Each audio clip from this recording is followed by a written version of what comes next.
there was silence. No thunder, no dark clouds, just a world. Get out of my way! Too busy to listen. They lied, they cheated, they killed. They worshipped everything except the God who made them. Then, one man heard a voice. Build an ark on dry ground, under a clear blue Hold sky. the beam steady! Look at him! Look at the While the size crowds of that laughed, thing! every hammer strike was a warning. Every plank of wood was a countdown. The animals came, the door closed, and still they did not believe. Then the sky opened, rain like they had never seen. Water from above, water from below, water from everywhere. In moments, the safest place on earth was the one place they had Tree mocked. is breaking! This is the story of the days when the world thought it was untouchable and learned too late that God was never silent. Wait, let us in! Please! Let us in! Let us in! Help us!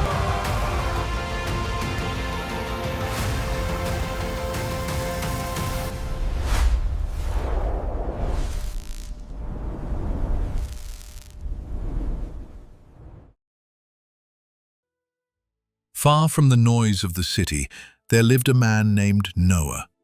He worked the soil. He cared for his animals.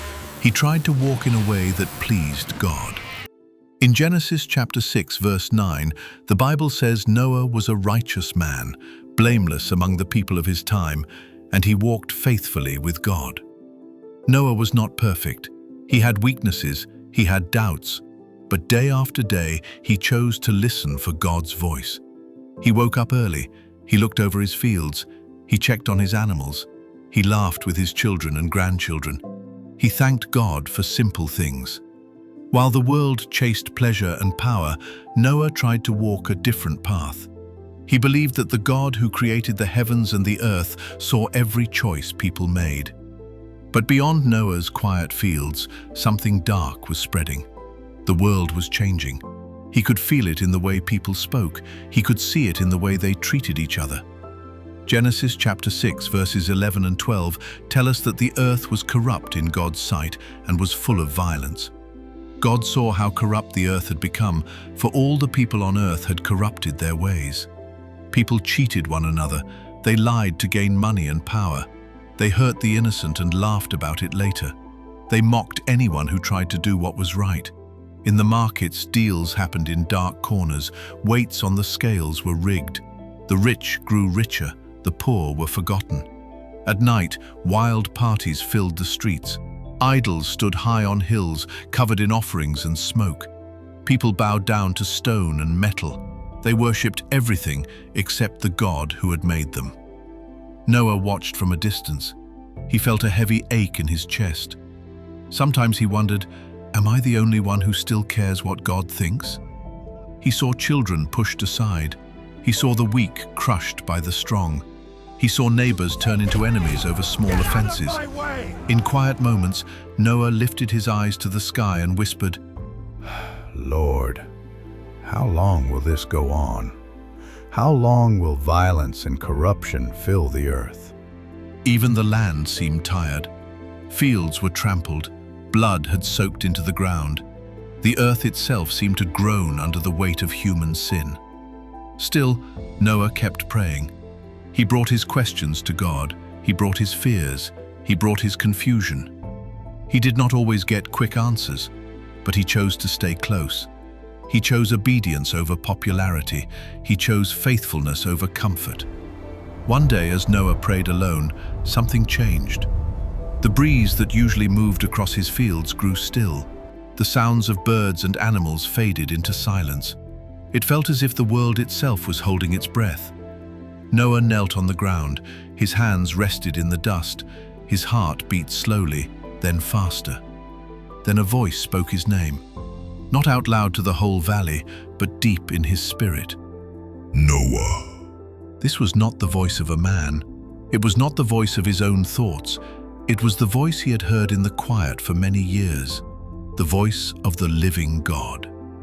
Genesis chapter 6 verse 13 tells us what God said. So God said to Noah, I am going to put an end to all people, for the earth is filled with violence because of them. I am surely going to destroy both them and the earth. The words fell heavy. End. Violence. Destroy. Noah's breath caught in his chest. He had seen the evil, he had felt the pain of it, but he had never imagined this. God continued speaking. Noah, the earth is filled with violence. People have turned their hearts away from me. I will bring a great flood upon the earth. Waters will cover the land. Everything that breathes will die. A flood. Rain so heavy it would cover the mountains.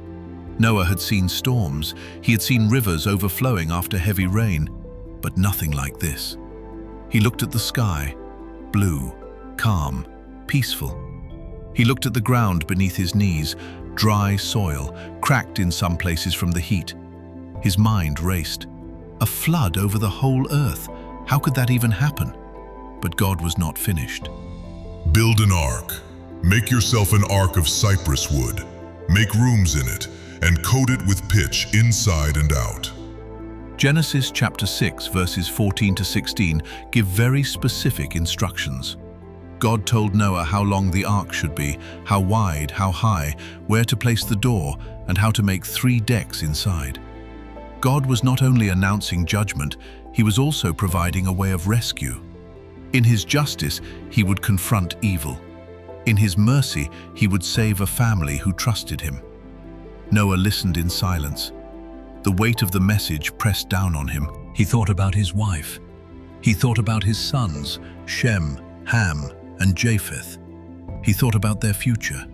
He also thought about the people in his village, the ones who lied to him in business, the ones who mocked him for his faith, the ones who had never spoken God's name with respect.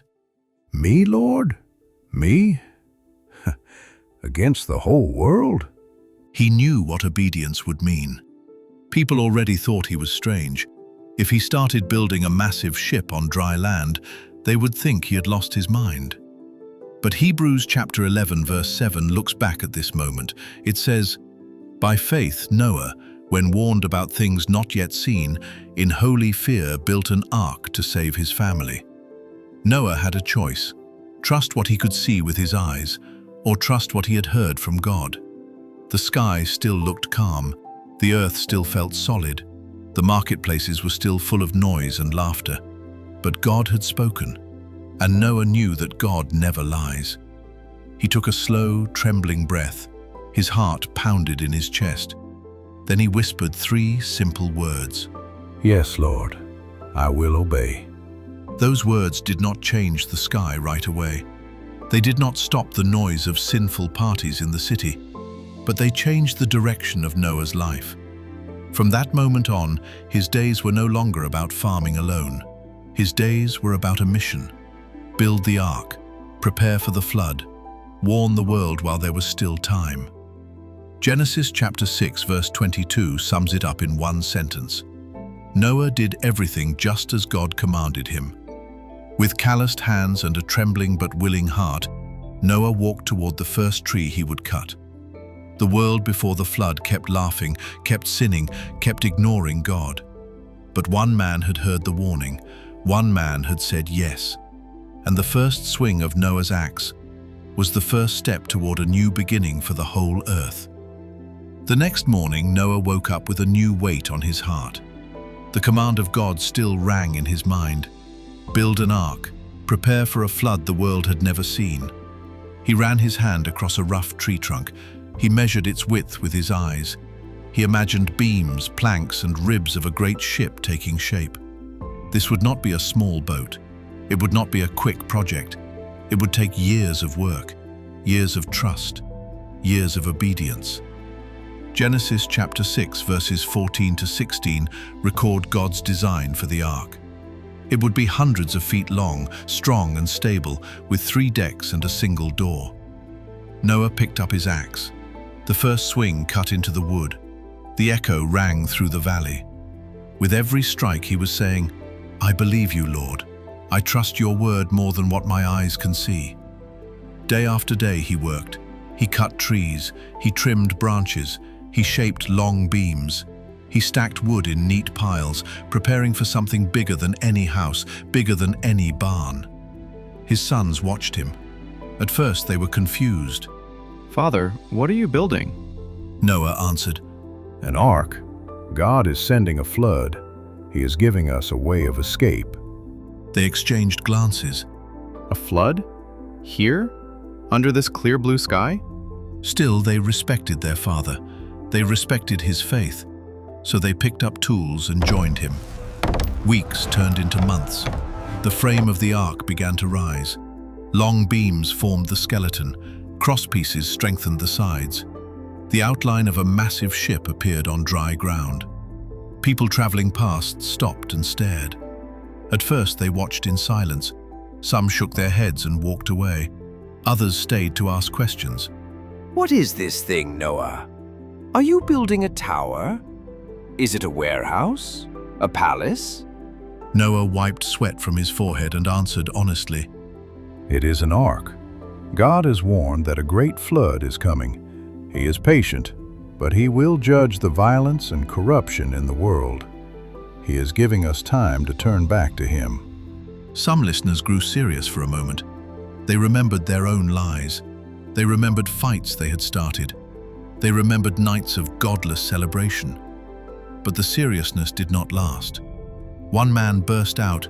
Soon others joined him. "A flood big enough to cover the mountains? Old man, the sun has cooked your brain. If your God is so powerful, why hasn't he done anything yet?" They walked away still. Behind them, Noah and his sons kept working.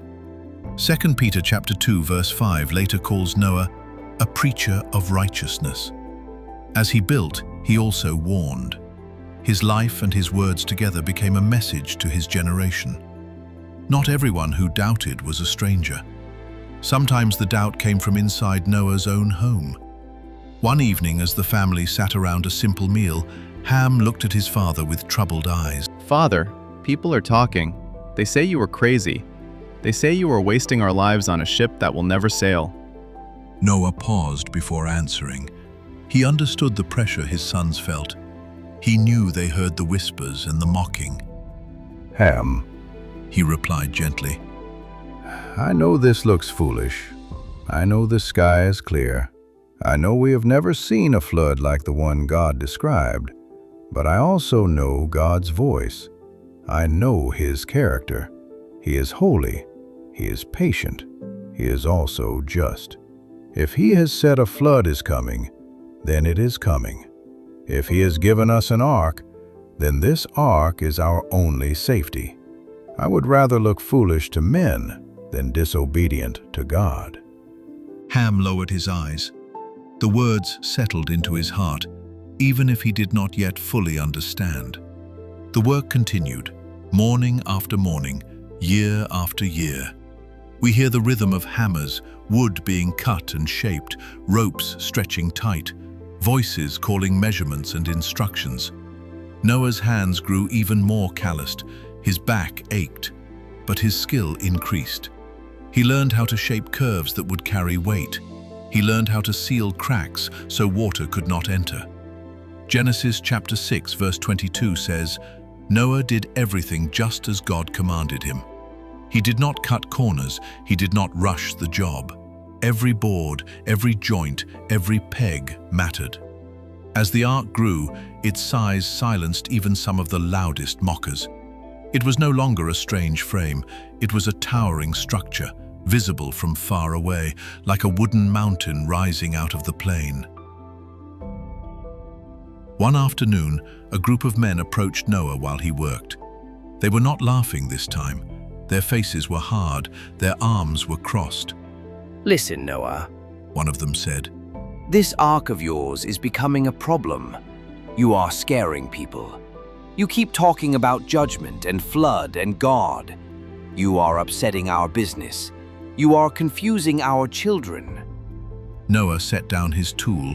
Calmly, he answered, I am not the one bringing judgment. I am only warning you about what God has said. He is giving us time. He wants us to turn from violence and seek Him. Another man stepped forward, angrier. If your God is going to do something, let Him do it. Until then, we will live how we want. We will not change for a God we cannot see. They turned away in disgust. But as they walked off, one of them muttered, If this ark blocks our trade route much longer, we may make sure it never gets finished. Noah heard the words. Fear tugged at his heart. He knew they were capable of violence. He had seen it many times. That night, he lay awake longer than usual. The stars shone through his window. His wife slept beside him. The camp around them was quiet. He whispered, Lord, you asked me to build this ark. You see the threats. You hear their plans. Protect this work. Protect my family. Give us courage to keep obeying. Hebrews chapter 11 verse 7 says, Noah was warned about things not yet seen, and in holy fear built an ark to save his family. His fear did not push him away from God. It pushed him toward deeper trust. Years passed. The ark neared completion. The outer hull was sealed with pitch. The decks inside were divided into rooms and pens. Water jars and food stores began to fill the spaces. Then, one day, something new happened. Early in the morning, Noah stood outside the ark. The sky was still clear. The grass was wet with dew. A soft breeze moved through the trees. In the distance, he heard a sound. Not just one sound, many sounds all at once. Heavy footsteps, soft hooves, beating wings, rustling bodies moving through brush. At first, Noah thought it was his imagination. Then he saw them. Two large shapes emerging from the tree line, then two more, then many. Animals, coming straight toward the ark. Two great elephants walking side by side. Two tall giraffes bending their long necks to look at the structure. Two lions walking calmly, not hunting, not roaring, simply moving with purpose. Birds circled overhead, pairs of doves, ravens, small, colorful songbirds. They landed on beams and railings, waiting as if for instructions. Noah's sons dropped their tools and stared. His wife covered her mouth with her hand. This was no trick. No human could have arranged this. Genesis chapter 6 verse 19 records God's instructions. You are to bring into the ark 2 of all living creatures, male and female, to keep them alive with you. Genesis chapter 7 explains that pairs of animals and birds came to Noah and went into the ark. Awed. Now Noah saw that command coming to life. The God who ruled the skies and seas was calling his creatures. They obeyed more quickly than people did. The villagers nearby heard the noise. Crowds gathered again. Children tugged at their parents' clothes. Look, the animals are going into the ship. Some laughed nervously. It is only a strange migration, They said. It is only a coincidence. But deep in many hearts, the excuses felt weak. If the animals were preparing for something, what were the people doing? Still, most turned away. They went back to their parties, back to their business, back to their idols. Inside the ark, the empty rooms began to fill. Hooves on wooden floors, wings rustling, soft breathing in the dark. Outside, Noah and his family moved quickly. They guided, they fed, they prepared. The ark that once looked impossible now stood finished and full. The warnings that once sounded ridiculous were now taking shape in front of everyone's eyes. But the people still had a choice. The door of the ark was still open. The sky was still clear. For a little while longer, the world before the flood still had time to listen. The ark now stood complete. Its beams were strong. Its decks were ready. Its rooms were filled with food, water, and resting animals. From a distance, it looked like a wooden mountain. Up close, it looked like a doorway between two futures. One future of judgment, one future of rescue. People still came to stare. Some shook their heads in disbelief. Some joked nervously. Some felt a fear they refused to admit. Noah's message had not changed. Turn back to God. Leave the violence, leave the corruption. God is patient, but his judgment is coming. 2 Peter chapter 2 verse 5 says God did not spare the ancient world when he brought the flood, but he protected Noah, a preacher of righteousness, and 7 others. Noah preached with his words. He preached with his hammer. He preached with his obedience. Then the day came when the warnings stopped being future tense. They became now. Genesis chapter 7 verse 1 says, "The Lord then said to Noah, 'Go into the ark, you and your whole family, because I have found you righteous in this generation.'" Noah heard the voice again, firm, clear, full of both grief and grace. Noah, the time has come. Enter the ark. Noah called his family together, his wife, Shem, Ham, and Japheth, their wives. His voice was serious but steady. We must enter the ark today. Are you sure, Father? The rain is coming. We must trust in the Lord. Some eyes filled with tears. They looked back at the only world they had ever known. Fields, houses, paths worn by years of walking. Friends they had tried to warn, but who still refused to listen. They walked toward the ark together. Behind them, animals continued to file in, pairs of every kind, just as God had commanded. Genesis chapter 7 verses 15 and 16 say that pairs of all creatures with the breath of life in them came to Noah and entered the ark, male and female of every living thing. The people outside watched. Some shouted taunts, some begged Noah to stop being so dramatic. Others just stared in stunned silence as the last animals disappeared inside. Noah paused at the doorway. He turned one last time to the crowd. His eyes searched familiar faces, neighbors, old friends, people he had bought grain from, people who had once played with his sons as children. His voice was heavy but kind. There is still time, He said. Turn to God while you can. Leave your violence. Leave your idols. Seek the one who made you. But no one stepped forward. They folded their arms. They shook their heads. Some laughed. Some looked away. Noah swallowed hard. Then he stepped inside the ark. His family followed. Genesis chapter 7 verse 13 describes this moment. On that very day, Noah and his sons, Shem, Ham, and Japheth, together with his wife and the wives of his 3 sons, entered the ark. The air inside was thick with the smell of wood, hay, and animals. Light streamed in through the open doorway. Outside, the crowd still murmured. Then something happened that no human hand could claim. Slow, weighty. Genesis chapter 7 verse 16 says, "Then the Lord shut him in." The massive door began to move, not pushed by Noah, not pulled by ropes. It moved by a strength greater than any man. Slowly, steadily. The door of mercy closed. The strip of daylight narrowed. Voices outside grew muffled.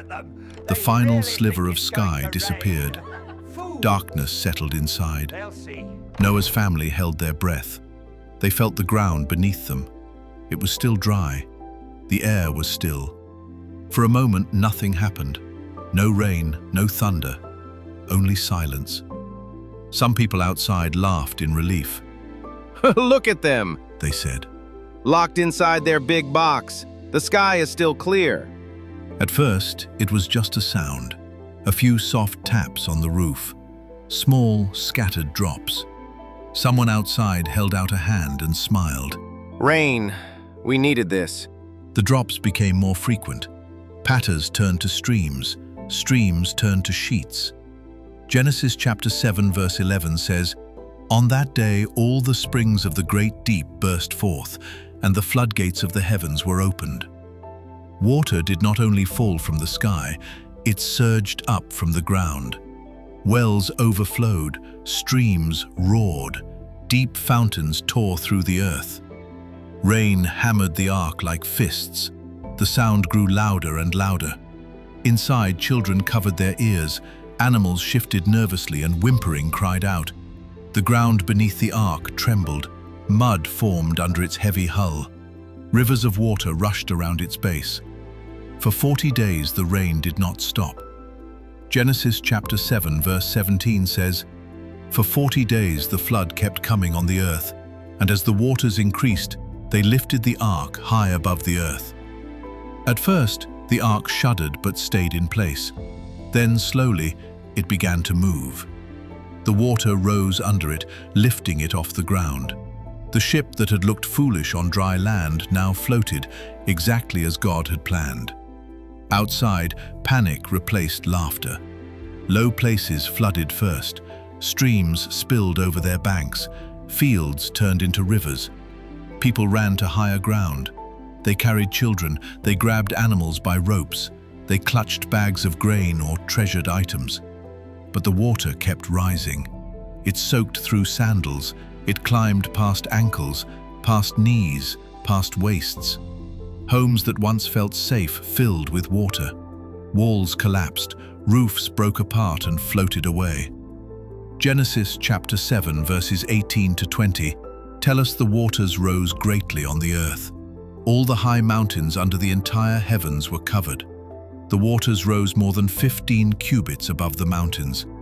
Every hill people had trusted as a place of escape disappeared under the waves.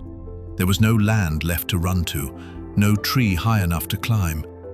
Inside the ark, Noah and his family felt the violence of the storm. Waves crashed against the sides, the hull creaked and groaned. The ark pitched and rolled, but it did not break. They held on to wooden beams. They whispered prayers through the noise.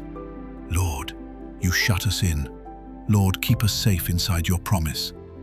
Outside, the whole world was changing. Genesis chapter 7 verse 23 says that every living thing on the face of the earth was wiped out. People, animals, creatures that move along the ground, and the birds in the sky. Only Noah was left, and those with him in the ark. The voices that once mocked Noah went silent. The markets that once cheated and lied were gone. The idols that once glowed with fire and offerings were now buried under deep water. All that remained on the surface of the flood was the ark God had told Noah to build.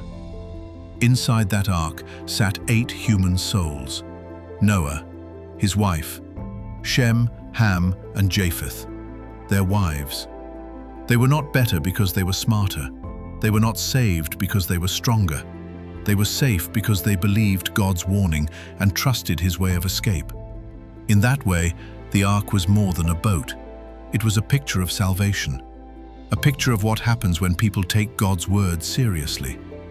2 Peter chapter 2 verse 5 reminds us that God judged the world of the ungodly, but he preserved Noah, a preacher of righteousness, and 7 others. The rain hammered on, the waves rolled, the world before the flood slipped beneath the surface, and in the middle of that endless grey water, a single ark floated, held up by the very waters that judged the earth. Days turned into nights, nights blurred into days. Noah could not see land, he could not see the future, but the God who had shut him in still held him in his hands. The rain finally stopped, the thunder faded, but the flood remained. Everywhere Noah looked, there was water. No hills, no trees, no familiar paths. The ark rose and fell on grey waves. Day blurred into night, night blurred into day.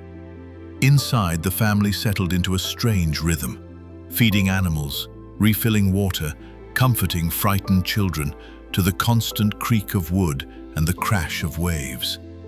Sometimes, in the deepest hours of the night, fear, what if this never ends? What if we die out here, surrounded by water and sky? They remembered the world that was gone, the faces they would never see again, the places they would never walk again. Noah felt the weight of it most of all. He had obeyed God, he had warned his neighbors, he had built the ark, He had entered when God said, "Go in." But still, he was human. His heart trembled. His mind asked questions he did not speak aloud. "Lord, are you still with us? Do you still see us out here floating on this endless sea?" Genesis chapter 8 verse 1 gives one of the most hopeful sentences in the Bible. But God remembered Noah and all the wild animals and the livestock that were with him in the ark. God had not forgotten. He had not lost track. He had not turned away. God sent a wind over the earth, and the waters began to recede. Far below the ark, currents shifted. Waters that had covered mountains started to sink. Deep springs closed. Clouds thinned. Day by day, the rocking grew a little gentler, the waves a little smaller. The sounds of the storm faded into memory. After many months, there was a sudden jolt. The ark shuddered. The floor tilted slightly, then stopped. Genesis chapter 8 verse 4 says the ark came to rest on the mountains of Ararat. They were still surrounded by water, but beneath them, solid ground had returned. Noah waited. He did not rush to open the door. He listened for God. He watched. He waited for the right time. After 40 more days, Noah opened a window he had made in the ark. Fresh air poured in. He leaned out, looking across the water-covered world. He sent out a raven. It flew back and forth, riding the wind, until the water had dried up from the earth. Then Noah sent out a dove to see if the water had receded from the surface of the ground. The dove searched for a place to rest, but there was still water everywhere. It found no dry branch, no rock, no tree, so it returned to Noah. Genesis 8 verse 9 says Noah reached out his hand, took the dove, and brought it back to himself in the ark. He waited 7 more days. He sent the dove out again. This time, evening came, and the dove returned with something in its beak. Genesis chapter 8 verse 11 says, "When the dove returned to him in the evening, there in its beak was a freshly plucked olive leaf." Then Noah knew that the water had receded from the earth. Noah held the small green leaf in his rough hands. It was simple, it was fragile, but it was a sign. Life was returning. Somewhere, trees were pushing up through the soil again. Somewhere, dry land had appeared. He waited 7 more days and sent the dove out once more. This time, it did not return. The message was clear. The earth was almost ready. Time passed. The waters continued to dry. Mountains rose above the mist. Hills appeared. Valleys emerged. Then at last, God spoke again. Genesis chapter 8 verses 15 and 16 say, "Then God said to Noah, 'Come out of the ark, you and your wife and your sons and their wives.'" The God who had said, "Go into the ark," now said, "Come out of the ark." The heavy door, light poured in, bright and blinding after so long in the dim interior. Step by step, they walked down from the ark.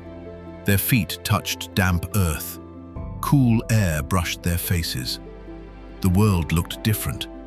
No busy cities, no tall towers of pride, no idols on hills. Instead, there was silence. Fresh streams trickled through new channels.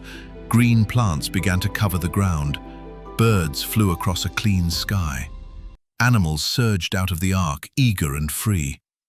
Genesis chapter 8 verses 17 to 19 say God told them to come out and fill the earth again. Some creatures ran across open fields, some soared on the wind, some splashed into new rivers and lakes. Noah and his family stood together, taking it all in. They had survived. They had stepped into a new beginning. The very first thing Noah did was not build a house. It was not plant a vineyard. It was not mark territory. Genesis chapter 8 verse 20 says, "Then Noah built an altar to the Lord." Noah gathered stones and stacked them. He chose some of the clean animals and birds God had preserved. He offered burnt offerings on the altar. The smoke rose into the sky. This was not the smell of a party. It was the aroma of gratitude. gratitude for protection, gratitude for mercy, gratitude for a second chance. Genesis 8 verse 21 says the Lord smelled the pleasing aroma and said in his heart, "Never again will I curse the ground because of humans, even though every inclination of the human heart is evil from childhood. And never again will I destroy all living creatures as I have done." God knew that people would still struggle with sin, but he chose mercy over total destruction. He chose patience over wiping everything away again. Then God spoke directly to Noah and his sons. In Genesis chapter 9, he blessed them and told them to be fruitful and increase in number and fill the earth.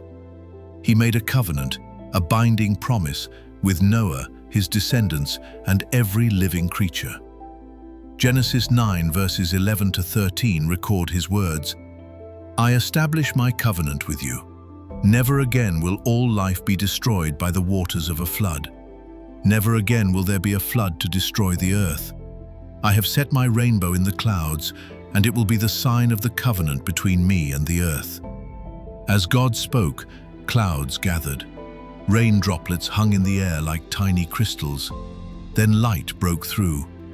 Across the sky stretched a great bow of color: red, orange, yellow, green, blue, indigo, violet, a rainbow. Noah had seen many things in his life. He had seen violence cover the earth. He had seen crowds laugh at God's warning. He had seen mountains disappear under the flood. But he had never seen this. God continued in Genesis 9, verses 14 to 16.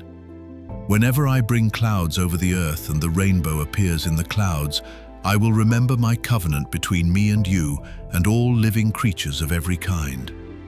Never again will the waters become a flood to destroy all life."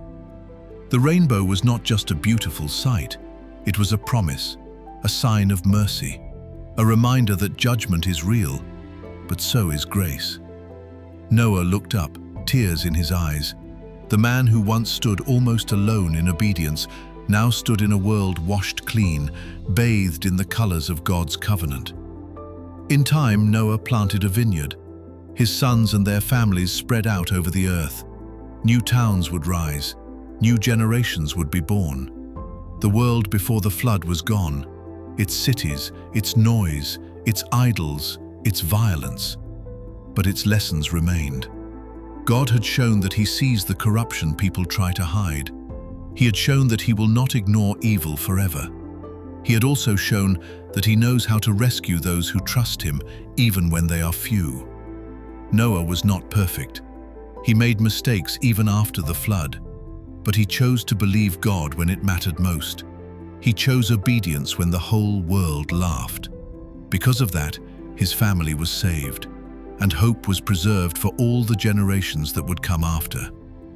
You and I do not live in the world before the flood, but we still see violence. We still see corruption.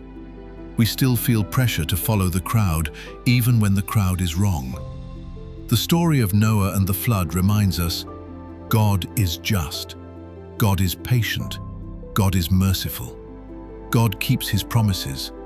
When you see a rainbow in the sky, remember his covenant. Remember that he promised never again to destroy all life with a flood. Remember that even when judgment comes, he always provides a way of rescue for those who trust him. So the question is not just, what happened in the days of Noah? The question is, what will you do in your days? Will you follow the crowd? Or will you walk with God, even if you walk alone? This is the story of Noah, the story of the world before the flood, and the God who brings new beginnings. If this story of Noah and the world before the flood spoke to you, don't just scroll away. Take a moment to ask, what is God saying to me today? If you want more Bible stories told in clear, simple English, subscribe to The Scriptures Studio. Tap like and share this video with someone who needs hope. Then in the comments write one thing God showed you from Noah's story so others can be encouraged too.